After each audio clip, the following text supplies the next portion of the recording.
In this lesson, we will create IKFK systems for the arms. So we've already done this step for the legs. Let's go in, we'll grab shoulder main and forearm main on both sides, and let's go ahead and clone those objects. From there, we'll head over to our script editor to resize them.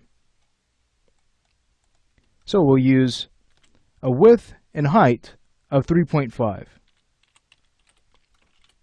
Simply because the bones we're working with now have a size of 3. So there's the width. Let's take care of the height next. Alright, fantastic. Let's go ahead and close out of our script editor, take a look. Great. We can go ahead and clone the IK systems next. So with the same object selected, we'll go ahead and clone them.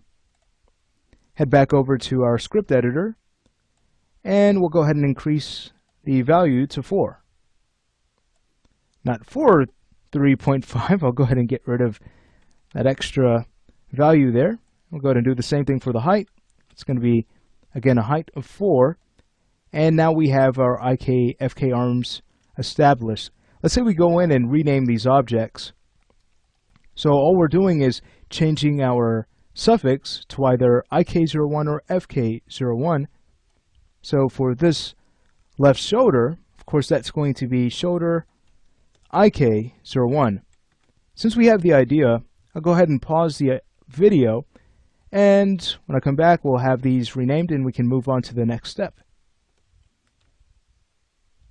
Alright, so every system has been renamed. We can now spend the time recoloring them. Let's go ahead and grab our bone tools. Remember, for our IK systems, we're using red, and for FK, we're using yellow. So to save some time here, we can go ahead and select the IK bones on both the left and right sides.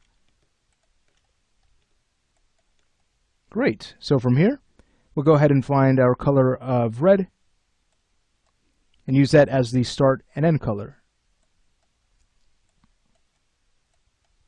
Alright, so let's go ahead and choose Apply Gradient, and there we have it. So let's do the same thing for the FK arm. I'll pause the video. Both systems have now been recolored. What I recommend doing next is to go in and create nubs for both IK and FK arms. So we know how to do that already, starting with the IK. We'll just go ahead and choose Create End. Then we'll go to the FK bone and do the same thing. We know we need to freeze both objects. And we'll also want to rename them. So it's going to be wrist IK or wrist FK. And then we can have them stored in our hidden layer. So let's go ahead and take care of that. Again, these need to be renamed, and then we'll need to do the same steps for the opposite side. I'll pause the video. So after our nubs have been made, we're ready to apply our orientation constraints. So remember, we select our shoulder bone first, that's shoulder main, and we connect to IK and then to FK. So for this left shoulder, we'll right-click and grab the orientation constraint, tie that to IK, and you could either grab the orientation constraint again from here, or remember, you could always go back to the motion panel underneath the rotation, go ahead and find Add Orientation Target, and add the FK bone afterwards. I prefer to just go ahead and grab it from the quad menu. I think it's a little bit faster that way. But either way, let's go ahead and get the others constrained in the correct order. I'll pause the video again and take care of that. So all orientation constraints have been applied. Now remember, early on we have already gone in and created custom channels that our orientation constraints need to connect into. So we might as well go ahead and take care of that step next.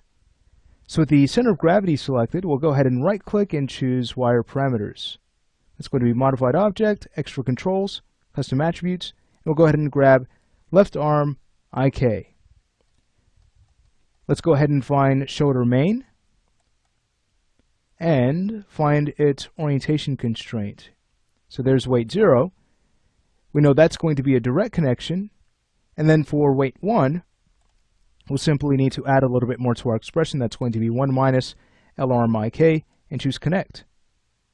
So we need to repeat this for the other objects.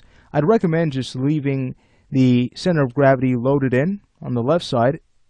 I think you'll be able to tie into these weights a little bit faster that way. So if we want to take care of the left forearm, we can go ahead and load that in. Go ahead and search for our orientation constraint. Notice how quickly we're able to create our wiring here. So that finishes up this arm, and now we'll need to do the same thing for the right side. Let's go ahead and load in that shoulder and wire into our two weights. I'll pause the video. Alright, so our wiring work is done. We just want to be on the safe side and make sure that the right IKFK channel is what we use for the orientation weights on the right side. It's very simple to accidentally connect the left arm, so we just want to be very careful about that. But once this is done, we'll want to test all of this out. We'll go ahead and start to rotate our arms. Currently we're in FK mode, so what that means is we can go in, grab our FK bone and start to rotate that around. Perfect, so that's following just fine. You can see our twist rig will need to be updated with an exposed node. We'll get to that when it's time. We're just concerned with IK and FK right now. So the FK works. We can go ahead and test that out on the right arm. I'll leave that up to you, but let's go ahead and take a look at the IK next. So I'll go ahead and enable that on the left arm.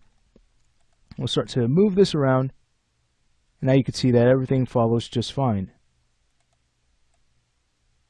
Great. Alright, now we're just about done. It'd be a good idea to create our IK Golden now. Go ahead and rename it, freeze its transforms, and then add it to the hidden layer. So let's go ahead and take care of that. We'll grab the IK shoulder. Let's alt right click and go ahead and grab our IK solver, and now we'll tie it to the nub. There's the goal. Let's rename it. So that's going to be hi IK underscore L underscore arm 01. Now we can go ahead and freeze its transforms, and let's say we add it to our hidden layer. Alright, so once that's taken care of, we'll need to do the same thing for the right side, and that's going to be it for this lesson.